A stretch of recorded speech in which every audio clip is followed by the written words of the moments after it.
Hey, everybody, this is Patty. Welcome to the witching hour. Yes, that magical hour of the day when the veil is thin and true magic happens. We have some very, very glamorous magic for you today. The one and only Glam Witch themselves, Michael Herkes. Michael, thank you for coming back on the show. Thank you so much for having me back on your show. I always love to chat with you. I love it. I love it. And we all know you're the Glam Witch, and we've looked at your glam book, but you have a new book out or coming out, correct? Yes. Glamstrology. Glamstrology. Oh, Uh, it's coming out on October 8th with Llewellyn. It is my guide on how to use glamour magic and astrology together to cultivate a unique style all of your own. So I think a lot of times, a lot of new people that come into astrology, kind of similar to tarot, they get kind of so like riled up about their one sign, like, or one card, right? Like, from doing tarot, and a lot of times we're kind of so focused on just the stereotypical horoscopes that we hear about and see, and, my sun sign is an Aries, so it's like, "Oh, I have to kind of always represent that." But I created this formula to kind of really kind of work glamour magic into your, astrological sense, and so it uses, various points of your natal chart to make something that is really truly uniquely your own because again like tarot, one card doesn't dictate the entire spread, and the placements and what is next to might change things up a little bit too. I love that. I can't wait to hear more. So, wait, for somebody who doesn't know, what exactly is glamour magic?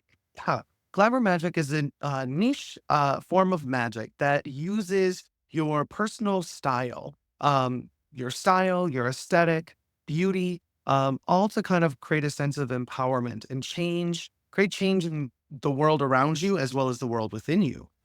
So it's really about finding empowerment within and being seen, or also maybe going unseen, if that's really kind of how you want to kind of navigate things. But even the term glamour itself, it has a witchy background. So it was created in the 1700s as a term for a witch's spell.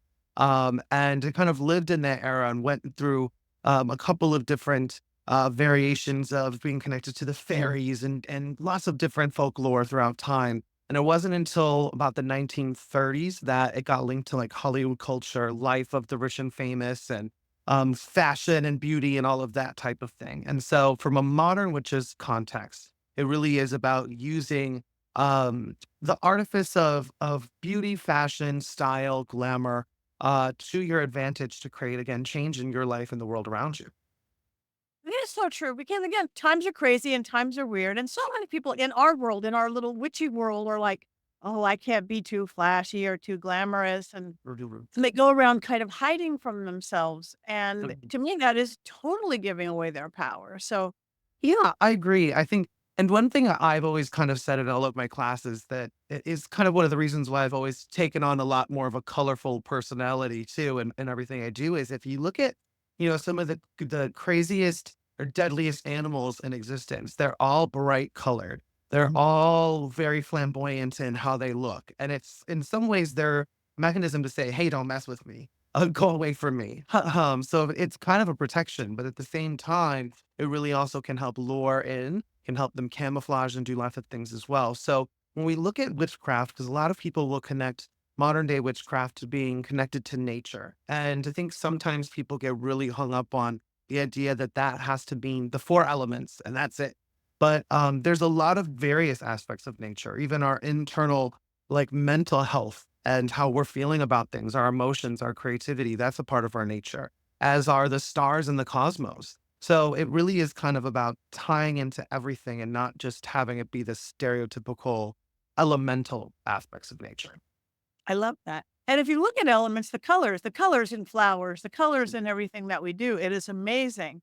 So now you're obviously an astrologer as well. So, Yes. uh, and again, you're not going to stick with just what your sun sign is, but how does it work? Like, say, Yep. okay, I'm a Libra. I'm a Libra. And Mhm. what would you do with me going, am I doing the wrong colors? Well, so it depends. There's 6 points in Glamstrology. So the first is your sun sign. Your sun sign is really going to kind of dictate a lot more of it's the personality of it all. So a lot of the colors that you might want to like be best at wearing, or the prints and patterns that are best at wearing. And now there are so many different levels to style on a very practical standpoint. A lot of that comes with, body shape, skin color, eye color, hair color, those types of things. But with this type of glamour magic, I'm talking about it from an energetic standpoint. What colors are going to resonate best with you? What fabrics? Those types of things. So your sun sign is going to be, again, the personality of it all, the color, the patterns, the prints.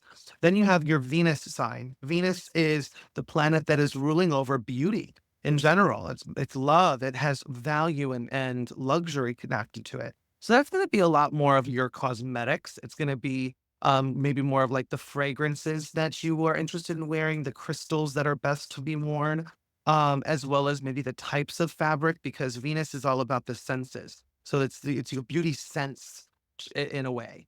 And then we have your Neptune, and Neptune is the planet of illusions and dreams. So that's going to be where we can really kind of focus on like the most glamorous level of makeup, how you kind of really showcase yourself up with, that level of cosmetics. Then we can also tap into your first house. The first house is going to represent your identity. A lot of times people connect it to your appearance, and your ego as well. So I reference that as the style that you feel most comfortable in. So the types of clothing that you're going to feel most comfortable wearing. We also have your second house, which rules over your values and resources. So that's kind of your shopping style, how you might go about shopping, or how you might find value in different clothing and aesthetic. And then you have your 10th house, your midheaven. And that to me, because it represents your public persona. So that is your natural born glamour that the world sees. That's your public image. So when you kind of realize, like, if you're in a public setting and you're talking to people more, you're, having to do a speech, or maybe even, present yourself in front of an audience in some kind of way, an interview, something along those lines, you might be better off presenting as your midheaven, or your right, or your I'm sorry, your 10th house sign, because that has so much more to do with how people are going to be seeing you.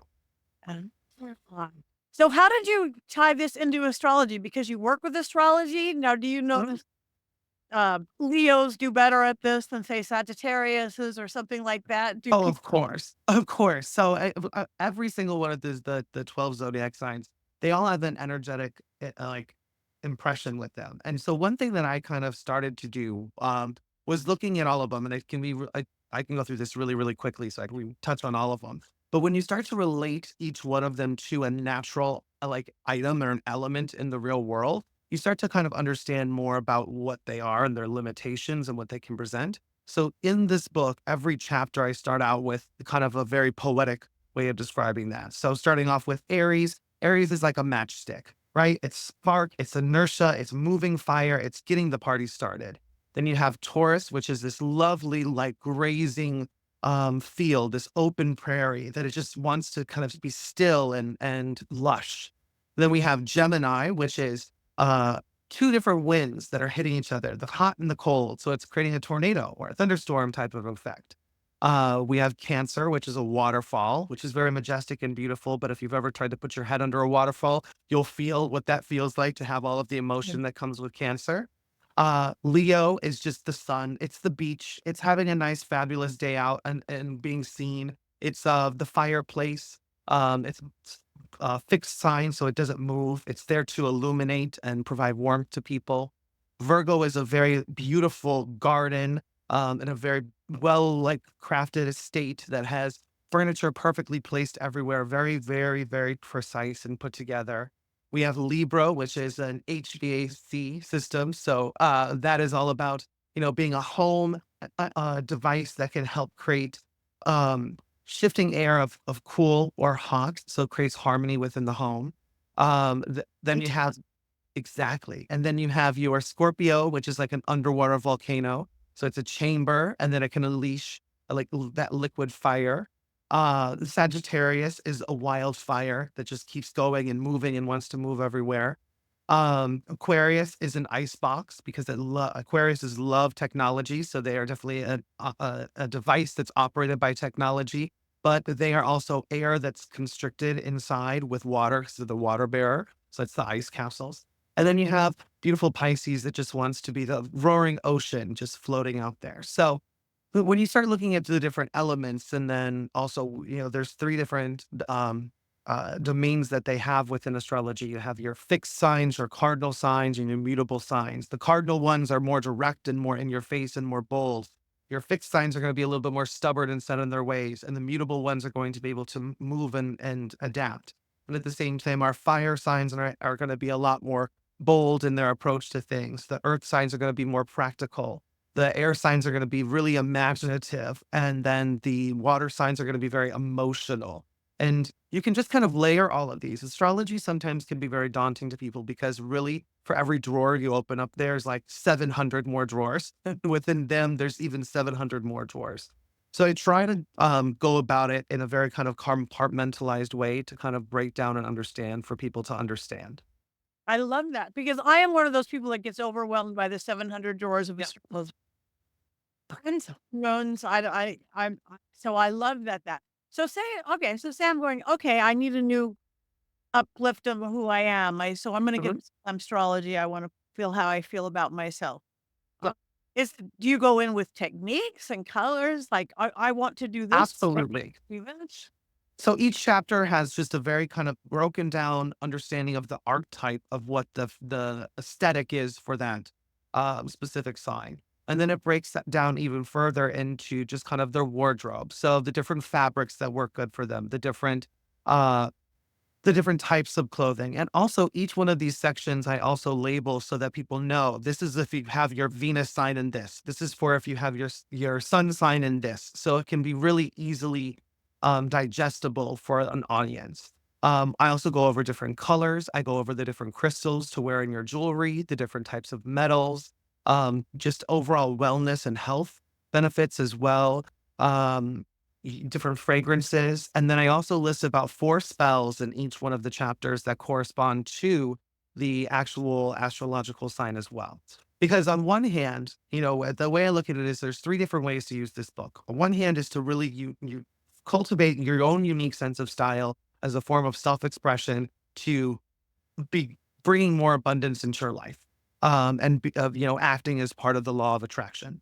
The second component to it is, oh my gosh, I know I'm going to go into a meeting with a Cancer and I don't get along with Cancers. Like we just don't connect. So now let me use the principles of glamour magic to create an illusion within myself and take the styling tips for Cancer and dress in that manner to help, mitigate that situation and ease conflict. Then there's the other approach, which is going through the seasons, the sun seasons or Venus's cycle seasons too, if you're familiar with the different transits that either the sun or Venus is moving in, and dressing in accordance with the season, connected to that astrological sign. I love that. So how many people, especially people who like us who are kind of aware and personally aware, how many people are gonna look at your book and go, "Wait, I already do that. Wait, those are the colors I like. Those are the styles." Is that something we tend to, or I'm just gonna go opposite? I it's funny because, in the peer review asking, anyone that is not familiar, all of us authors, we submit our books out to all of these different authors at one point to get endorsements and get feedback. And I got such great feedback from the book because so many people were like, "Oh, I really didn't want to read this because, whenever I look on Google or I read Bustle or I do something, cosmopolitan, and it's like, ooh, this is what this I should wear because I'm a Capricorn. I hate it." But then the way you broke it down and are like, "Oh, wait, no, you can go further with that." It also is going to connect to, this sign. They were able to look at their closet in a different way. And that's been the universal response that I've had that they kind of have a new appreciation for their style and kind of understand more of how to put something together. For example, I'm an Aries sun sign. So Aries is ruled by Mars. It's very fast paced. One of the it's one of their color scheme is very bright, it's very bold, it's very red focused, but also because it's spring related, it can be that sharp chartreuse brat colored green, and patterns, cheetah leopard print, which I have on here, is a good one because it's fast action. But at the same time I have a Taurus in Venus, or I'm sorry, a Taurus Venus. And so, that's all about very lush fabrics, all of those wonderful velvet and satin types of clothing and more floral types of prints and maybe a little bit more of a muted pattern that's more earth toned. And then because you've known me and you've seen me around all of the sequins and the sparkles, that ties to a Gemini midheaven that I have because Gemini is chatty and it really always wants to have attention thrown at it. So sparkles and sequins clothing work in that manner. So, once you kind of have these ideas down, you kind of put this rubric together of, oh wait, this makes sense for me here and this makes sense for me in this situation. And you can start to kind of build your own kind of glamour capsule to wear as a spiritual armor on a daily basis. I love that. And you got amazing endorsements. I was looking through your book. You Thank got you. like everybody we know. I'm ungrateful. I was kind of shocked at how many I Yeah. got. Thank you to everyone that has given this book a little look over and have appreciated it. So what kind of spells do you put in the book? Is spells about the glamour magic itself or spells to do Sure. something else? Sure. So there's it really kind of depends on the archetype of the character themselves. So for example, in I'll use Gemini again. In the Gemini section, I know I have like a magical hand cream that you can make. So it's kind of, there's certain levels of like potion making in certain elements. There's also like for Aries, I kind of prescribe, how to go about putting on eyeliner and doing it from a magical perspective because Aries rules over the head. So the eyes are going to be a really important space for them. Virgo, because Virgo is very analytical and kind of very perfectionist. I know I have a closet cleansing spell that's in the book for that section. But of course, you could always play around. There's nothing that says that somebody that's not so and so cannot use that spell, but they're all kind of anchored and rooted in the energy that's associated with that sign. That's beautiful. Um, so I like how you said it could be for seasons, it could be for something special. You're going to a meeting, you want to look this certain way. How would you start incorporate other than of course get your book? How do you start incorporating glamour magic into your day-to-day life? Absolutely. So, in the first chapter that I talk about, it really kind of sets the stage for glamour. So, it's a very introduction to glamour chapter, and then we do an introduction to astrology. So, don't feel like you have to know everything about astrology or glamour magic in order to get something out of this book, because those I set the stage for that before you can kind of get into the how to combine the two elements of it all, and formulate your glam astrology. But glamour magic, there's so many different ways to it, but I always say that the best way is to start practicing with the mirror. First and foremost, because mirrors are a very magical surface. And the thing about it, the first thing that we do usually when we look up, we look in the mirror. We look at our reflection several times a day. And most of us, the first thing that we see is something we don't like about ourselves. And so then we get that stuck in we put that intention into a reflective surface that bounces back into our aura of magnetism. And then we're just hating on ourselves all day. So I say with a great way to practice glamour magic on a daily basis or to start is to start each morning casting a spell, saying an affirmation. And I always say that that's why it's called a spell because we spell it out to the universe with our words. And say something nice about ourselves. Focus on the parts of our bodies there or our energy that we have that is more important than any other little flaw that we have, and let that outshine things. Another thing is to start realizing that, witchcraft, a lot of times we hear this focus on having an altar or this focus on having a shrine. But in glamour magic, really our body is the altar and the shrine. So really kind of starting to look at that, like this is the workstation. This is the focal point of the magic. It all comes from me. And so all of the accessories and different outfits that I put on, these are my tools for magic for the day. So I talk about, that being another kind of way to really get into glamour magic. And then not only that, but one of my favorite things to say is it's really all about creating a persona. And in doing that, I say, think about a television or a movie character that you've always been really inspired by and start to kind of allude as that character.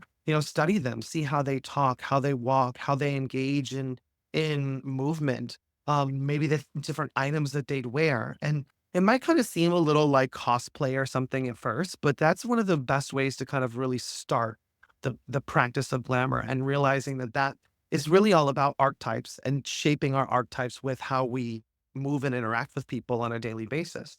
Um, and then starting to add the different layers to it, which could be what we wear, how we style our hair, how we smell, and then everything wraps together and poof, you have a glamour. I love it, and we're the altar. So do you get a lot into hair with the book? Not super, super into hair. I think hair too is something that's very, very personal. I do make recommendations for hair based off of the sign. So, for example, I'll use Aries as an example. I recommend that if you have longer Aries, if you're an Aries Venus, because that's going to be your hair central, it's going to do well for you to have like sharp cutted hair, like, or asymmetrical or angular, because Aries is ruled by Mars, and think of it like that's the warrior. So anything that's a little bit more sharper would be better for you. Um, I can get into also, I recommend with Aries hair to maybe start getting into wigs because Aries, we can't make up our mind. Or we're always so fast paced. We're always changing. We're never wanting to conform to one thing or another. So being able to use wigs or different things like that might be more beneficial. I'll recommend hair colors depending on your sign as well. So like Libra, who will do better with fair colored hair or spritz of blondes or something that's a little bit more lighter than having a darker hair because it's connected to that Venus element of things. So I make those types of recommendations. I love it. I love it. So how much so okay, say, I will have a lot of people who watch the show or listen to the show, Mhm. whichever, both, that are really young and they're just getting into it. They're preteens, they're teens, they're Yes. that awesomeness TV thing. So this is would be a good start, or how would you get a nice young girl or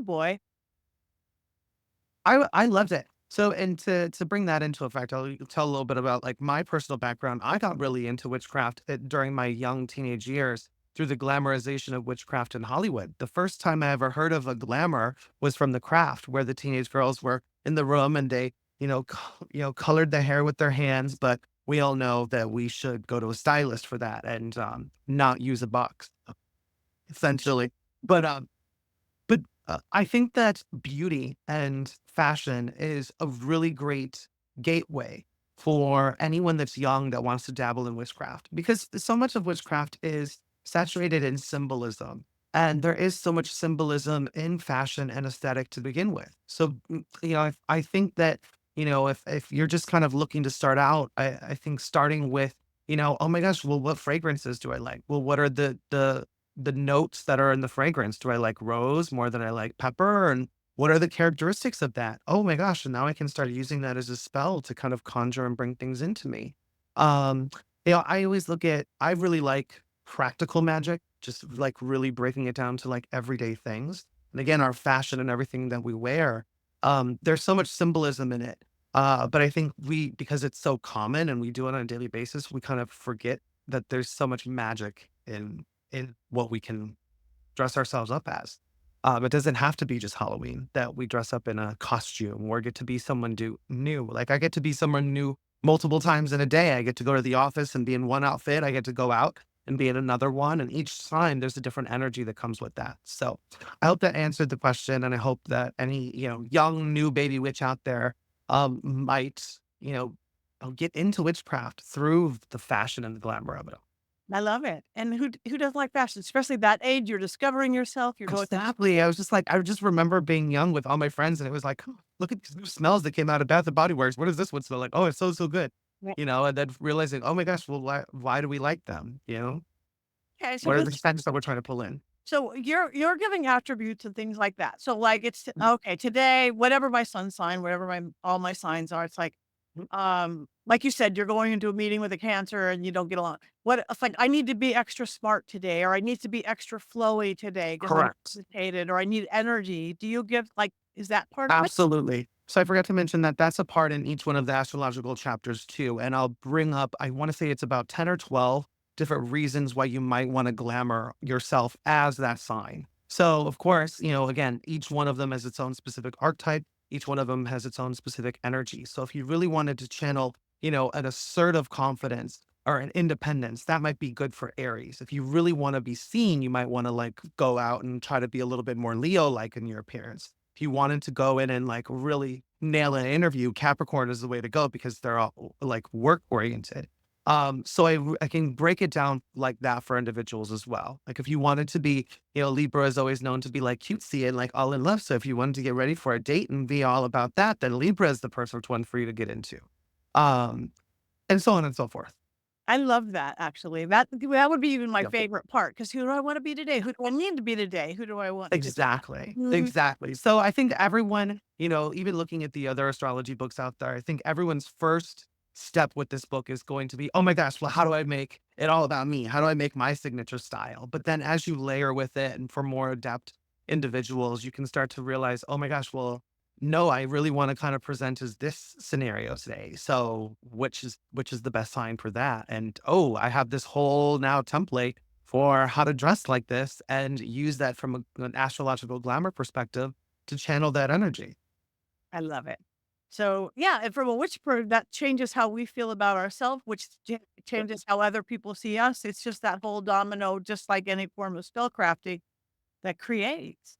So, Exactly. so this book is out like next week, right? So tell people Yeah. you can get tell people what you have coming up. I hear you have some really Yeah, fun.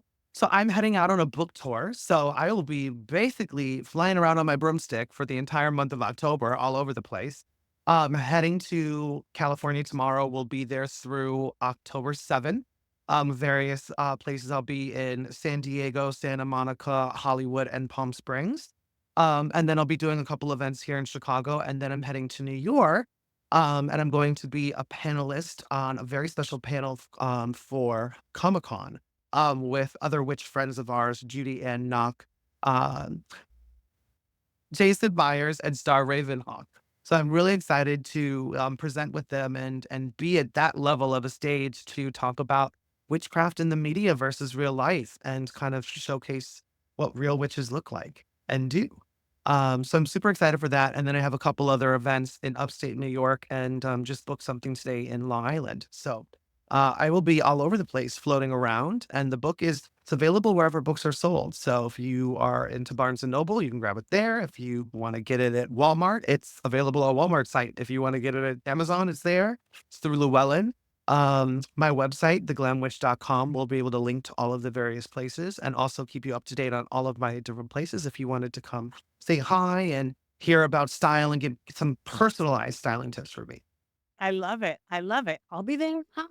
So your website, what is your website? It's theglamwitch.com. Glamwish.com, and they can find you on social media.